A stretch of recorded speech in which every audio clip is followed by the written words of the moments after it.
terminer dans la chair. Na mnataka kumaliza sasa kwa mwili. Vous savez qu'est-ce qui arrive? Unajua kitu gani kinatendeka? Quand Dieu est apparu à Moïse, Wakati Mungu alionekana kwa Musa, quand il l'a envoyé en Égypte, wakati alimtuma na Misri, Moïse désistait. Musa alikuwa akisita.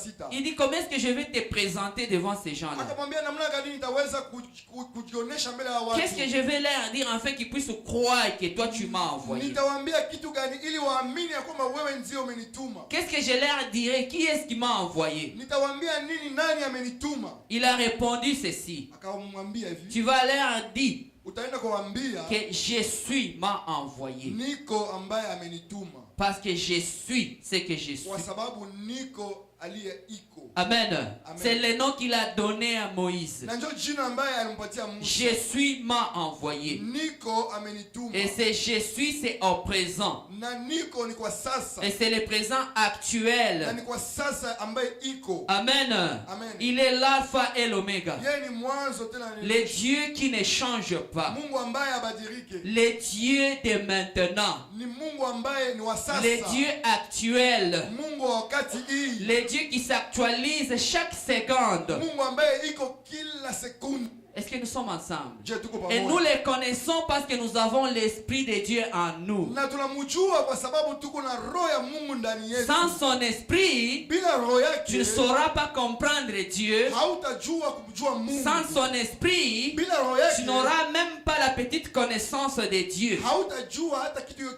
Mais la parole dit ceci: l'Esprit sonde tout, même les profondeurs de la pensée de Dieu.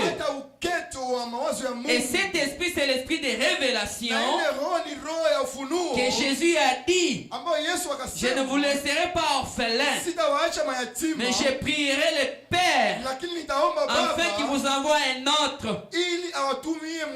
Oh, le consolateur, quand il sera venu, il va vous enseigner, il va vous rappeler beaucoup de choses que je vous ai dit. Et celui-là, c'est le Saint-Esprit.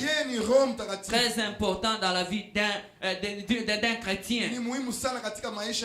Tu ne peux pas évoluer sans cet esprit. Tu ne peux pas comprendre le système chrétien sans cet esprit. Alors tu as tout le temps de rechercher l'Esprit de Dieu. Tu as tout le temps de nouer des relations avec cet esprit. Tu as tout le temps de chercher que l'Esprit puisse se faire sentir en toi. Amen. Amen. Galates, vous avez commencé par l'Esprit. Et maintenant c'est la chair. Vous savez, il y a des choses, quand nous commençons très bien. Même dans les milieux du travail. Quand tu viens nouvellement là, tu tiens compte de tout. Et tu t'assures que j'ai fait tout comme il faut le faire. Au fur et à mesure que tu avances, ça devient l'habitude. Et quand ça devient l'habitude, petit à petit tu peux commencer à perdre le contrôle. Parce que je me suis habitué avec mon chef. Maintenant il a confiance en moi. Alors peut-être ça je peux faire demain, il n'y a pas de problème. À la chose qui était parfaite commence à se défaire petit à petit. Ça arrive même avec nous chrétiens. Regardez ce que tu étais quand tu avais cru au Seigneur. Regardez les ailes que tu avais. Regardez comment est-ce que tu étais dans le temple de Dieu. Maintenant que c'est devenu habituel, oh, tu as commencé à abandonner d'autres actes. Oh, parce que tu t'es habitué à Dieu. C'est devenu comme une routine. C'est tout à fait normal maintenant. Je peux aussi faire ça. Je peux aussi faire ça. Et tu le fais, tu dis, ni comme toi moufalme. Ni comme toi moufalme. Laissez-moi te dire, cette femme là, Tu l'as connu hier. Aujourd'hui, il est d'actualité. Après 2 minutes, il est d'actualité. C'est un Dieu qui ne passe pas. C'est un Dieu qui est permanent. C'est un Dieu qui ne vieillit jamais, afin qu'il puisse perdre certains de ses caractères. Mais si on s'habitue à ces dieux, nous commençons à perdre certains des règlements. Nous commençons à changer la marche. L'évolution avec Dieu commence à changer. Et vous verrez que même la façon de prêcher commence à changer. L'orgueil devient l'habit qu'on porte. Parce que j'ai toujours été avec Dieu.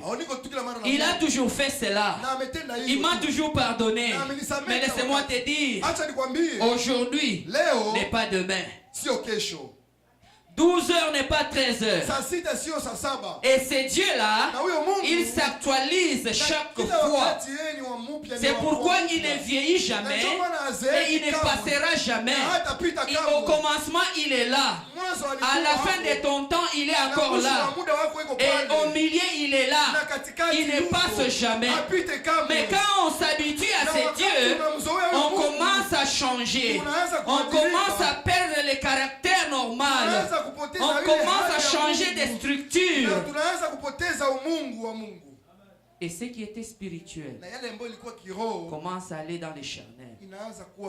Et on commence à faire des choses sans raisonner. On les fait par routine seulement. Amen. Amen. Dieu ne change pas. Dieu ne change pas. Dieu est esprit. Il est saint.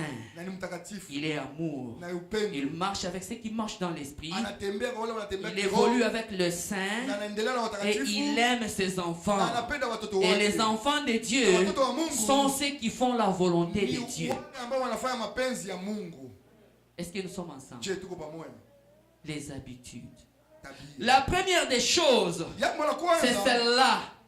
Souviens-toi qu'il s'appelle Je suis parce qu'il est d'actualité. Alors ne t'habitue pas à ces dieux-là. Ne t'habitue pas à Dieu. C'est très dangereux, je te dis. Très dangereux pour toi. Mais crains-le tous les jours de ta vie. Quand on s'habitue à lui, et même la crainte diminue. Tu commences à prendre des choses, tu dis c'est normal. Je suis un enfant de Dieu, c'est normal. Je suis sous la grâce, c'est normal. Je te dis que tu te trompes. Tu te trompes. Tu peux être surpris. Crains Dieu à chaque instant de ta vie. Crains Dieu à chaque minute de ta vie. Crains Dieu tous les jours de ta vie. Le monde dit l'avenir ne nous appartient pas. Mais je t'ai dit que lui